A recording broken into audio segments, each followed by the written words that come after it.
أعوذ بالله من الشيطان الرجيم. بسم الله الرحمن الرحيم. إن الصفا والمروة من شعائر الله، فمن حج البيت أو اعتمر فلا جناح عليه أن يطوف بهما، ومن تطوع خيرا فإن الله شاكر عليم. إن الذين يكتمون ما أنزلنا من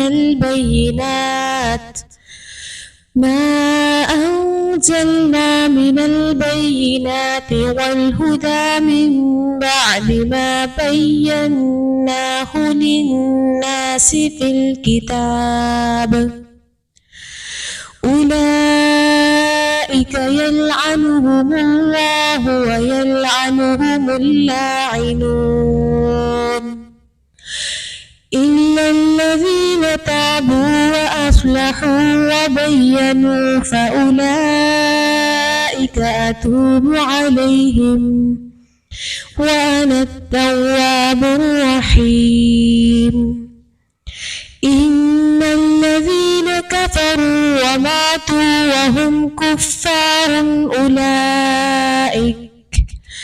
أولئك عليهم لعنة الله والملائكة والناس أجمعين، خالدين فيها لا يخفف عنهم العذاب ولا هم ينظرون. وإلهكم إله واحد لا إله إلا هو الرحمن الرحيم. إن في خلق السماوات والأرض واختلاف الليل والنهار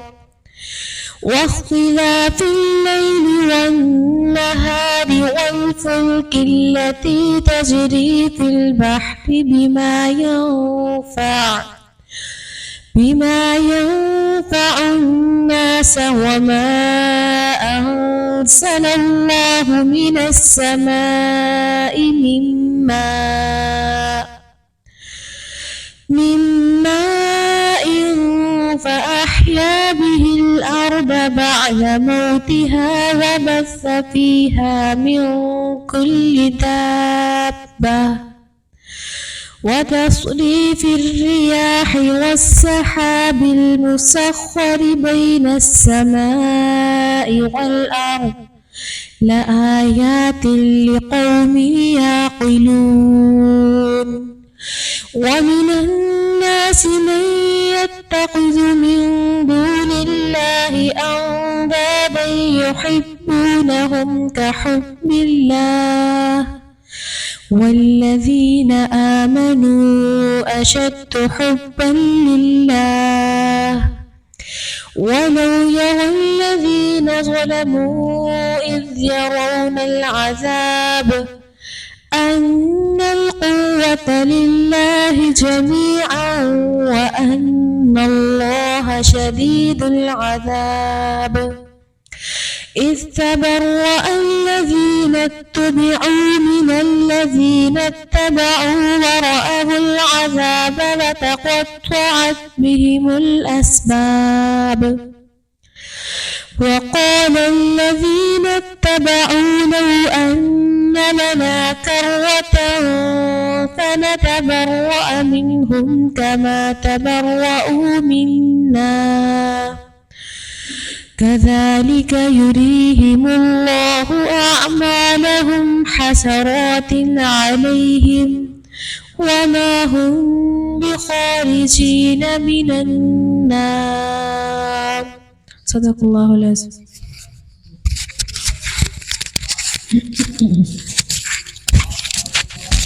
السلام علیکم ورحمۃ اللہ وبرکاتہ.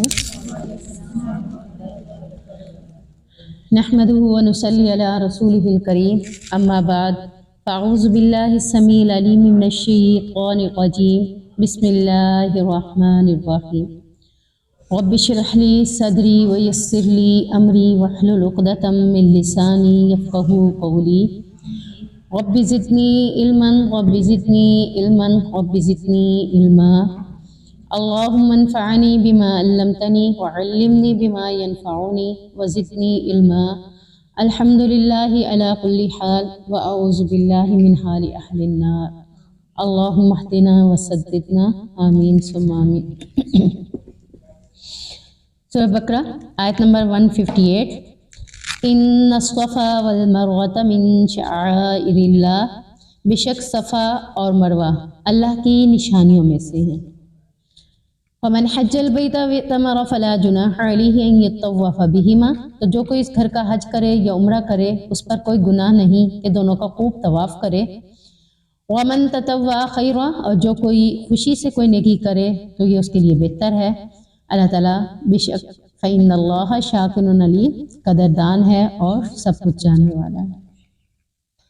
صفا مروہ کعبہ کے قریب دو چھوٹی پہاڑیوں کے نام ہیں۔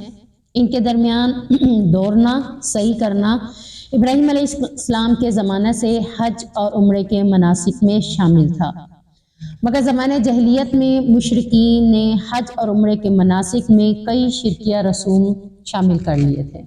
ان میں سے ایک یہ تھا کہ انہوں نے صفا اور مروہ پر دو بت نصب کر لیے تھے۔ دو بت نصب کرنے کی وجہ سے یعنی ان کے نام بھی رکھے تھے، ایک کا نام اساف تھا اور دوسرے کا نام نائلہ تھا۔ اساف سین سے آئے گا اور نائلہ دوسرے بت کا نام تھا۔ تو یہ دونوں بت انہوں نے کہاں رکھے تھے؟ صفا و مروہ پہ۔ ان مشرکین میں سے بعض وہ تھے جو جاہلیت میں ان کے درمیان دوڑتے تھے اور ان بتوں کا استلام یعنی بوسہ بھی لیا کرتے تھے۔ ان مشرکین میں سے بعض وہ بھی تھے جو جاہلیت کے زمانے میں صفا و مروہ کی بجائے منات نامی بت، یعنی اس نے ایک اور جگہ پر بت نصب کیا ہوا تھا، وہ اس کا طواف کرتے تھے اور مکہ پہنچ کر صفا و مروہ کے طواف کو وہ گناہ سمجھتے تھے، یعنی ان کے نزدیک۔ اب دو مشرکین کے دو گروہوں کی حالت بیان کی جا رہی ہے۔ ایک یہ کہ جنہوں نے صفا و مروہ پر دو بت نصب کر دیے تھے اور وہ ان کے درمیان دورہ کرتے تھے، اور دوسرے مشرکین کے گروہ کے بارے میں کیا بتایا جا رہا ہے کہ اس نے ان دونوں جگہوں کے علاوہ منات نامی جگہ پر ایک بت رکھا ہوا تھا جس کا وہ استلام بھی کرتا تھا اور جس کے درمیان وہ دوڑتے بھی تھے۔ مکہ مکرمہ میں جا کر وہ صفا اور مروہ کے درمیان طواف کو یعنی دوڑنے کو گناہ سمجھتے تھے۔ اللہ تعالیٰ نے ان کے اس معاملات کو، شرکیہ رسوم کو ختم کرتے ہوئے، اس کا رد کرتے ہوئے فرمایا کہ صفا اور مروہ دو پہاڑیاں ہی نہیں ہیں صرف، بلکہ اللہ کی نشانیوں میں سے۔ اللہ کی نشانیوں سے مراد کیا ہے؟ اللہ رب العزت نے کچھ احکامات کو اپنی نشانیاں کہا ہے، شاعر کہا ہے، جیسے کہ اللہ کی نشانیاں ہیں، اللہ نے حکم دے دیا ہے۔ تو اب یہاں پر صفا و مروہ صرف پہاڑ نہیں ہے، ہم پہاڑوں کے درمیان نہیں دوڑتے، ہم اللہ کا حکم سمجھ کے اس کے درمیان دوڑتے ہیں۔ تو جو کوئی یہ سمجھتا ہے کہ ان کے درمیان گناہ ہے، یعنی وہ پہاڑ سمجھ کے اس کو سمجھتا ہے کہ پہاڑوں کے درمیان دوڑنا گناہ ہے، تو یہ ایک الگ اس کا اپنا ذہن ہے، ورنہ اللہ رب العزت نے ان دونوں کے درمیان دوڑنے کا حکم دیا، جہاں پہ صحیح کرنے کا حکم دیا مردوں کو، مردوں نے کرنا ہے اور عورتوں نے آہستہ قدموں کے ساتھ چلنا ہے، تو یہ اللہ کی طرف سے حکم ہے۔ یہ نہیں دیکھا جائے گا، پہاڑ کو دیکھا نہیں جائے گا، بلکہ اللہ کے حکم کو دیکھا جائے گا۔ تو یہاں اللہ تبارک و تعالیٰ نے ان دونوں کا طواف کرنا، ان دونوں میں صحیح کرنا یا ان دونوں کے درمیان دوڑنا، اللہ رب العزت نے کیا کر دیا؟ مسنون قرار دیا، لازم قرار دیا کہ جو کوئی حج کرے یا عمرہ کرے، دونوں کرتے ہوئے وہ ان جگہوں کے اوپر صحیح کرے گا، دوڑے گا، چلے گا، تو پھر جا کر اس کا حج اور عمرہ پورا ہوگا۔ اور پھر دونوں کا خوب طواف کرنے کے بعد، یعنی یہ ہے کہ اس حج اور عمرے کے درمیان تو طواف کر لیا، لیکن عام روٹین میں ادروائز طواف کتنا کرنا ہے ہم نے؟ صرف بیت اللہ کا، ٹھیک ہے نا؟ بیت اللہ کے گرد ہی 7 چکر لگائے جاتے ہیں نا، پھر حج عمرہ اور حج کرنے کی نیت نہیں ہے، ویسے ہی طواف کرنا ہے تو صرف ہم بیت اللہ کے گرد طواف کرتے ہیں۔ لیکن اگر اللہ تعالیٰ کہہ رہا ہے جو کوئی خوشی سے نیکی کرے، اللہ تعالیٰ اس کے قدردان ہے، یعنی حج عمرے کے علاوہ بھی وہ کبھی کبھار صفا مروہ میں جا کر صحیح کر لیتا ہے، اس کے چکر لگا لیتا ہے، حکم کو نیکی کو سمجھتے ہو، یہ نیکی ہے، یعنی ایکسٹرا نیکی۔ جیسے ہم کہتے ہیں سبحان اللہ آج میں نے 10 بار پڑھا تو 20 دفعہ پڑھ لوں، 100 بار پڑھ لوں، تو اسی طرح اللہ تعالیٰ کہہ رہا ہے جو کوئی اس سے زیادہ نیکی کرے، یعنی حج عمرے کے علاوہ بھی صفا و مروہ میں صحیح کرے، صفا و مروہ کے چکر لگائے تو وہ اس کے لیے بہتر ہے۔ یہ نہیں ہے کہ صرف انہی دنوں میں کرے، باقی دنوں میں بھی وہ کر سکتا ہے۔ پہلے ہم نے سنا تھا کہ جو عمرہ کرنے کے لیے جائے گا تو احرام باندھنے کی کچھ حدود ہیں، کچھ جگہ ہیں، وہاں سے احرام باندھیں گے تو پھر عمرہ ہوگا، ورنہ عمرہ نہیں ہوتا تھا۔ اب مکہ کے لوگ جو مکہ میں رہائش پذیر ہیں ان کے حوالے سے آتا ہے کہ وہ مکہ میں جہاں کہیں بھی ہیں وہیں سے اپنا احرام باندھیں گے اور عمرہ شروع کر دیں گے۔ تو جب ہم مکہ میں جا کر رہتے ہیں 26 دن کے لیے، 21 دن کے لیے، 15 دن کے لیے، تو ہمارا مقام بھی مکہ کے اندر وہی ہے۔ ہم اپنے ہوٹل سے ہی احرام باندھ کر دوبارہ طواف کے لیے، یعنی طواف سے مراد عمرے کے لیے جا سکتے ہیں۔ طواف تو بغیر احرام کے کیا جائے گا، لیکن عمرے کی نیت، یعنی ایک عمرے میں ہم لوگ کرتے تھے، میں خود بھی جب فرسٹ کر کے آئی ہوں تب مجھے نہیں پتا تھا، ایک عمرہ جاتے ہوئے کیا، ایک عمرہ مدینے سے واپسی پہ کیا، اور بس 2 ہوئے اور واپس آ گئے۔ اب اس مسئلے کا پتہ چلا کہ وہ اپنے ہوٹل سے دوبارہ احرام باندھ کے جا سکتے ہیں عمرے کے لیے۔ تو اس طرح سے تو اگر ہم دن میں 2 بھی کرنا چاہیں کر سکتے ہیں، 10 بھی کرنا چاہیں اپنے 21 دنوں میں، 26 دنوں میں۔ ہاں جی، پہلے یہ سنا تھا، یہ بھی سنا تھا کہ پھر عائشہ مسجد سے نہیں ہوتا، جرانہ سے باندھ کے آنا پڑے گا۔ تو لیکن اب بہت سے علماء نے فتویٰ کو کلیئر کیا ہے کہ نہیں، آپ کا حرم جو ہے، آپ جب مکہ میں جا کے رہتے ہیں تو آپ اپنے ہوٹل سے پہن کر آ سکتے ہیں۔ آپ کو مسجد عائشہ میں بھی جانے کی ضرورت نہیں ہے، جرانہ میں بھی جانے کی ضرورت نہیں ہے۔ وہ یہی کہہ رہے ہیں کہ مکہ کے رہائشی ادھر ہی سے باندھیں گے۔ جب آپ مکہ میں چلے گئے ہیں، آپ نے جب بھی دل کیا تو آپ مکہ کے رہائشی ہیں، فی الحال آپ کا وہیں سٹے ہے نا، تو سٹے کے دوران آپ وہیں سے ہی احرام باندھ کر آپ عمرے کر سکتے ہیں، جتنے بھی چاہیں کر سکتے ہیں۔ جب اپنے لیے کر لیا تو کسی اور کے لیے بھی کرنا چاہیں تو کر سکتے ہیں۔ تو اسی طرح اللہ تعالیٰ کہہ رہا ہے کہ جو حج عمرے میں صفا مروہ کی صحیح کر لے، کر سکتے ہیں، کیوں نہیں کر سکتے؟ کسی نے اگر آپ کو کہا ہے کہ میرے لیے بھی عمرہ کر لینا، کر سکتے ہیں۔ ہاں جی، فوج شدگان کے لیے تو حج کا بھی ہے نا کہ اگر اس نے حج نہیں کیا تو وہ بھی کر سکتے ہیں۔ ہاں جی، کوئی پرابلم نہیں، کوئی ایشو نہیں ہے۔ اگر آپ کو یہیں پہ مینسز آ جاتے ہیں جاتے ہوئے، یا پھر آپ کو وہی مینسز آ جاتے ہیں، اس کے لیے کوئی ٹیبلٹ، کوئی دوائی، کچھ بھی لینے کی ضرورت نہیں، کیونکہ حضرت عائشہ کی روایت ہمارے سامنے موجود ہے۔ حضرت عائشہ کو اللہ کے نبی نے کیا کہا تھا کہ سارے کام کرو حاجیوں کی طرح، صرف طواف نہ کرو، جب تم غسل کرنا تو آ کے طواف کر لینا۔ یعنی ہمارے پاس موقع ہے، اگر ہم یہاں جاتے ہوئے ہی مینسز آ گئے ہیں تو یہاں سے ہم احرام باندھ کے، یعنی احرام سے مراد عورت کے لیے کیا ہوتا ہے؟ غسل کرنا، غسل کر کے وہ اپنے احرام والا، یعنی جہاں پہ اعلان ہوگا کہ اب جو ہے مکہ کے حدود شامل ہو رہے ہیں تو اپنا احرام یعنی نقاب اتار لے، تو ہم اتار لیتے ہیں، تو وہاں سے ہم اتار بھی لیں گے۔ لیکن اگر مجھے مکہ میں جانے کے بعد 2 دن بعد میں غسل کرتی ہوں، 3 دن بعد غسل کرتی ہوں، تو وہ میں ٹائم ہوٹل میں اسٹے کر رہا ہوں۔ ہاں جی، کوئی مسئلہ ہی نہیں تھا۔ پھر آپ آرام سے حج کے سارے مناسک کریں گے۔ حج کے مناسک کرنے کے بعد صرف طواف لاسٹ جو ہوتا ہے وہ آپ نہیں کریں گے، غسل کرنے کے بعد آ کر طواف کر لیں گے۔ نہیں، ہاں جی، وہ نہیں ہے۔ تو اس میں بھی کوئی حرج نہیں ہے، مدینہ میں آئیں، مکہ میں آئیں، کوئی ٹیبلٹ، کوئی میڈیسن لینے کی اتنا خاص کوئی ایشو نہیں ہے، کیونکہ اس دور میں نہ کوئی میڈیسن تھے نہ کوئی ٹیبلٹ تھے، اور اس کا طریقہ ہمیں بتا دیا گیا۔ اور ہم کہیں وہاں جا کے اتنی باتیں،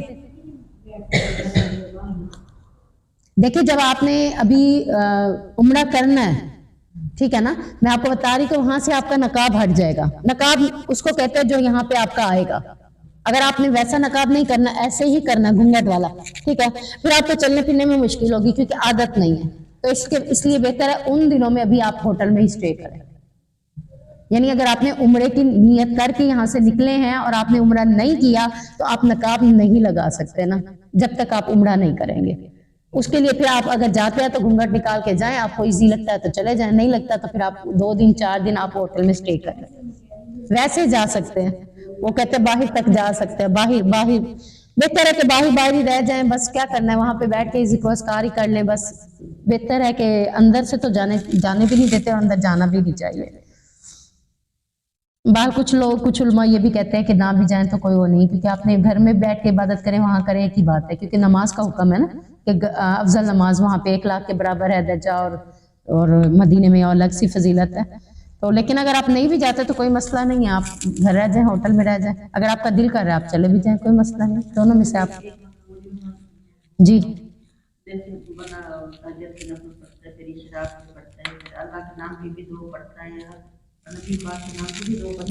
اللہ کے نام پہ دو پڑھتا ہے، کیا مطلب اس کے ڈیفینیشن تھوڑی تعریف کریں؟ نہیں، یعنی کہ اللہ کے نام پہ پڑھنے کا آپ کا کیا مائنڈ ہے، مجھے وہ بتائیں نا پہلے۔ یعنی لوگ کہتے ہیں کہ اللہ کے نام پہ 2 نفل پڑھ لیں۔ دیکھیں آپ نے نماز کس کے نام پہ پڑھی تھی پہلے؟ وہ بھی تو اللہ کے نام پہ پڑھی تھی نا۔ نہیں، اللہ کے نام پر الگ سے کوئی نفل نہیں ہے، نہ نبی کے نام سے کوئی الگ سے نفل ہے، ساری عبادت ہے کس کے لیے؟ اللہ کے لیے۔ ہاں یہ ہے کہ نہیں، یہ ہے اشراق کی 2 رکعتیں ہوتی ہیں تو 2 رکعتیں مزید پڑھنے کے ساتھ کہا ہے کہ اللہ اس کے لیے کافی ہو جاتا ہے، یہ الفاظ کہے ہیں۔ ساری عبادت ہے ہی اللہ کے لیے، الگ سے ہم کوئی بھی عبادت نہیں کر سکتے کہ بھی اب اللہ کے لیے ہو، یہ نبی کے لیے ہو۔ عمرے کے لیے میں نے آپ کو اس لیے کہا ہے کہ عمرہ کو کہہ دیتا ہے کہ ہمارے لیے جا کے وہاں پہ کر دینا، تو وہ کیا جا سکتا ہے۔ کچھ عبادات ہیں جو کہی گئی ہیں کہ آپ دوسروں کے لیے کر سکتے ہیں، اس کے علاوہ ہم دوسروں کے لیے کوئی عبادت نہیں کر سکتے۔ اور آل ٹائم ہم جتنی عبادتیں کریں گے وہ ساری کس کے لیے کریں گے؟ اللہ کے لیے ہی کریں گے۔ اللہ کے نبی کو بھی کوئی عبادتوں کی ضرورت نہیں، صرف درود شریف، ٹھیک ہے نا، ان کی کثرت کے ساتھ درود شریف پڑھیں میرے اوپر۔ چلیں جی، ہو گیا کلیئر کہ صفا و مروہ کی آؤٹ آف یعنی اس سے ہٹ کر عمرہ حج کی نیت نہیں ہے، ویسے ہی آپ صفا و مروہ میں جا کر دوڑ لگائیں، صحیح کریں اور اس میں 7 چکر لگائیں، وہ بھی آپ کر سکتے ہیں۔ یہ بھی ایک نیکی ہے جو اللہ تعالیٰ کہتا ہے جو کوئی خوشی سے کرنا چاہے تو پھر بھی کر سکتا ہے، کیونکہ اللہ تعالیٰ نیکی کرنے والوں کے لیے کیا ہے؟ قدردان۔ ہمارے ہاں تو قدر نہیں ہوتی نا، ہم کہتے ہیں اس نے قدر ہی نہیں کی، لیکن اللہ تعالیٰ کیا کہہ رہا ہے؟ میں تمہاری چھوٹی چھوٹی نیکیاں ہوں یا بڑی نیکیاں ہوں، ساری نیکیوں پہ قدردان بھی ہوں اور سب کچھ جاننے والا بھی ہوں، یعنی تمہاری نیتوں کو جاننے والا ہوں۔ کس نیت کے ساتھ تم نے نیکی کی ہے وہ اللہ جانتا ہے۔ اگر نیت اللہ کی رضامندی ہے تو اللہ تب بھی جانتا ہے، اگر نیت لوگوں کو دکھانے کی ہے تو تب بھی اللہ جانتا ہے۔ اس کے حوالے سے حدیث میں آتا ہے، حضرت عائشہ نے فرمایا کہ رسول اللہ صلی اللہ علیہ وسلم نے صفا و مروہ کے درمیان سعی کو مسنون قرار دیا ہے، لہٰذا کسی کے لیے ان کے درمیان طواف یعنی سعی کو ترک کرنا جائز نہیں ہے۔ یعنی یہ نہیں کہہ سکتے کہ چلو بھئی ہمارا طواف ہو گیا تو بس عمرہ بھی ہو گیا، ہم اب صفا و مروہ کی سعی نہیں کرتے، تو اس کے لیے یہ جائز نہیں ہے کہ وہ ایسی بات کرے۔ صفا و مروہ لازم ہے، وہاں پہ جا کر اس کے ساتھ ہی عمرہ مکمل ہوگا، حج مکمل ہوگا۔ ان الذين يكتمون ما انزلنا من البينات والهدى من بعد ما بيناه للناس في الكتاب، بے شک جو لوگ اس کو چھپاتے ہیں جو ہم نے واضح دلیلوں اور ہدایت میں اسے اتارا ہے، اس کے بعد کہ ہم نے اسے لوگوں کے لیے کتاب میں کھول کر بیان کر دیا۔ یہاں 2 قسم کے لوگوں کی اللہ تعالیٰ بات کر رہے ہیں۔ ایک تو بات کر رہے ہیں تورات کے علماء کے حوالے سے، کیونکہ ہم پیچھے پڑھ چکے ہیں کہ تورات کے علماء جو تھے وہ بہت سی باتیں عوام الناس سے چھپا چکے تھے اور عوام الناس کو وہ تاثر دیا تھا ان باتوں کا، اور وہ اسی کو حق اور سچ سمجھتے تھے۔ تو یہاں اللہ تعالیٰ کہہ رہے ہیں کہ جو لوگ چھپاتے ہیں کس چیز کو؟ نبی کی صداقت کو، نبی کی نبوت کے دلائل کو جو ان کی کتاب میں موجود تھے اور انہوں نے عوام الناس تک نہیں بتائے۔ انہوں نے کیا کیا؟ حق کو چھپا دیا۔ کتمان حق سے مراد حق کو چھپا دینا۔ حق کو جب انہوں نے چھپایا تو اللہ تعالیٰ ان کے بارے میں وعید ایک قسم کی نازل کر رہا ہے کہ جو لوگ اس کو چھپاتے ہیں حالانکہ ان کے پاس واضح دلیلیں بھی آ چکی ہیں اس کی اور ہدایت بھی آ چکی ہے۔ یعنی تورات میں اللہ نے واضح دلیل میں دے دی تھی کہ اللہ کے نبی کی یہ نشانیاں ہوں گی، اور انہوں نے اس کو سب کو دیکھنے کے باوجود کیا کیا؟ عوام الناس سے ان کو چھپا دیا۔ تو اللہ تعالیٰ کہہ رہے ہیں کہ ہم نے اسے لوگوں کے لیے کتاب میں کھول کر بیان کر دیا تھا۔ ہمارا مقصد یہ تھا کہ سب کو یہ باتیں پتہ ہوں، لیکن انہوں نے اس کو چھپا دیا۔ تو ایسے لوگ ہیں کہ ان کے اوپر کیا ہے؟ یلعنہم اللہ، اللہ کی بھی لعنت ہے، ویلعنہم اللائنون، اور سب لعنت کرنے والے ان پر لعنت کرتے ہیں۔ یعنی جب ہم یہ آیت پڑھیں گے ہماری طرف سے بھی ان کے اوپر لعنت چلی جائے گی۔ تو یہاں اللہ تعالیٰ نے ان کے لیے لعنت کا مستحق انہیں بنا دیا جو حق بات کو چھپائیں گے۔ یہ تو تھا تورات کے علماء کے لیے، ادروائز ہمارے لیے بھی یہ بات ہے کہ جب قرآن میں اللہ تعالیٰ نے کوئی بات نازل کر دیا اور وہ حق کو بتا بھی دیا، ہدایت بنا کر اللہ تعالیٰ نے نازل بھی کر دیا اور اس کے واضح دلائل بھی دے دیے ہیں، پھر بھی ہمارے علماء اس بات کو چھپائیں گے تو پھر کیا کر رہے ہیں؟ کتمان حق، یعنی حق کو چھپا رہے ہیں۔ تو اللہ تعالیٰ نے ان کا یہ جرم، بہت بڑا جرم ثابت کیا کہ جو کوئی کتمان حق کرے گا یہ اتنا بڑا جرم ہے کہ اللہ تعالیٰ ایسے لوگوں کو اپنی رحمت و قربت سے دور کر کے ان کے اوپر اپنی لعنت اور ساری دنیا کی لعنت برساتا ہے۔ اللہم لا تجعلنا، یعنی اب دیکھیں جس پر لعنت برس رہی ہے اللہ تعالیٰ کیا کہہ رہا ہے؟ میری رحمت سے بھی دور ہو گیا اور میری قربت سے بھی دور ہو گیا۔ اور جب اللہ کی قربت نہیں ملے گی تو بندہ کہاں جائے؟ دیکھیں غمگین ہے، پریشان ہے، نماز میں سجدے میں کبھی جاتے ہیں، کبھی کبھی کیفیت ایسے ہو جاتی ہے کہ ہم اللہ جیسے ہم اللہ کو دیکھ رہے ہیں، ایسے لگتا ہے کہ اللہ سامنے ہے اور ہم اللہ کے آگے جھکے پڑے ہیں. جیسے نبی کریم صلی اللہ علیہ وسلم کے بارے میں آتا ہے کہ وہ اللہ کے سامنے سجدے میں گر جائیں گے اور اس وقت تک سجدے سے نہیں اٹھیں گے جب تک اللہ تعالیٰ نہیں چاہے گا. تو کبھی کبھار سجدے میں جا کر ایسے ہی فیل ہوتا ہے کہ ہمارے آگے اللہ ہے اور ہم اللہ کے سامنے جھکے ہوئے ہیں، اللہ کے قریب ہیں، اللہ ہمارے قریب ہے. اور جب ہم نے حق بات کو چھپا لیا، ہمیں پتہ ہوتی لیکن لوگوں کے ڈر کی وجہ سے، لوگوں کی باتیں سننے کی وجہ سے کہ یہ لوگ ایسے کہیں گے، ہم اس کو چھپا دیتے ہیں، بھائی نہیں، یہ سارے ہمارے بارے میں کئی قسم کی باتیں کریں گے. تو اللہ تعالیٰ کہہ رہے ہیں وہ لعنت کے مستحق ہو جاتے ہیں، میری بھی اور سب لوگوں کی بھی. حدیث میں آتا ہے کہ رسول اللہ صلی اللہ علیہ وسلم نے فرمایا جس سے علم کے بارے میں پوچھا جائے اور وہ اسے چھپائے، یعنی اسے پتہ ہونے کے باوجود وہ اسے چھپائے، اسے روز قیامت جہنم کی آگ کی لگام پہنائی جائے گی. ویسے بھی ہمیں پتہ ہے نا کہ جو آیت ہم تک پہنچی ہے ہمیں کیا ہے؟ دوسروں تک پہنچانا ہے. جو باتیں ہمیں پتہ چلی ہیں وہ دوسروں تک پہنچانا. یہاں کیا ہے؟ جس سے اس علم کے بارے میں پوچھا جائے اور اگر اسے پتہ ہو، اس کو چھپا لے، تو تب اسے جہنم کی آگ کی لگامیں پہنائی جائیں گی.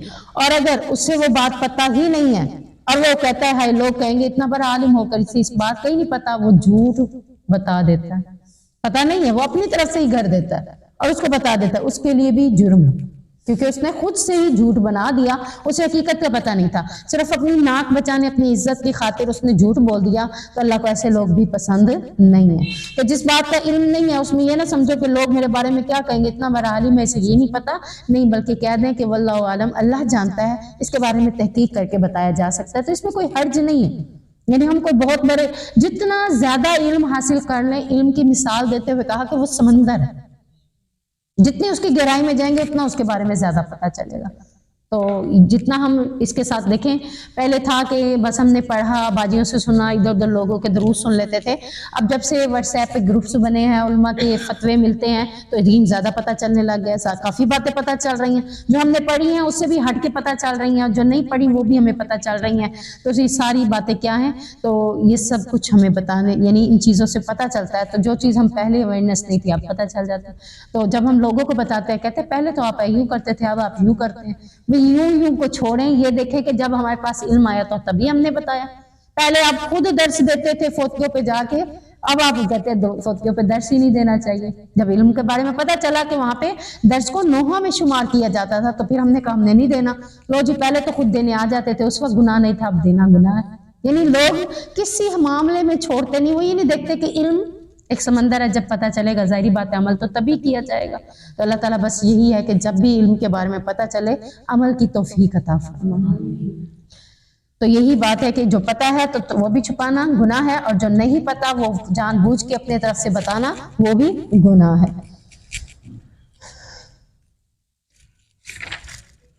إِلَّا الَّذِينَ تَابُوا وَأَصْلَحُوا وَبَيَّنُوا فَأُولَٰئِكَ أَتُوبُ عَلَيْهِمْ. مگر وہ لوگ جنہوں نے حق باتوں کو چھپایا، لوگوں کو نہ بتایا، پھر انہی لوگوں میں سے ان لوگوں نے تابو، توبہ کر لی، وَأَصْلَحُوا اور اپنی اصلاح کر لی، وَبَيَّنُوا اور کھول کر بیان کر دیا، فَأُولَٰئِكَ أَتُوبُ عَلَيْهِمْ یعنی جو باتیں انہوں نے چھپائی تھی اس کو کھول کے بتا دیا.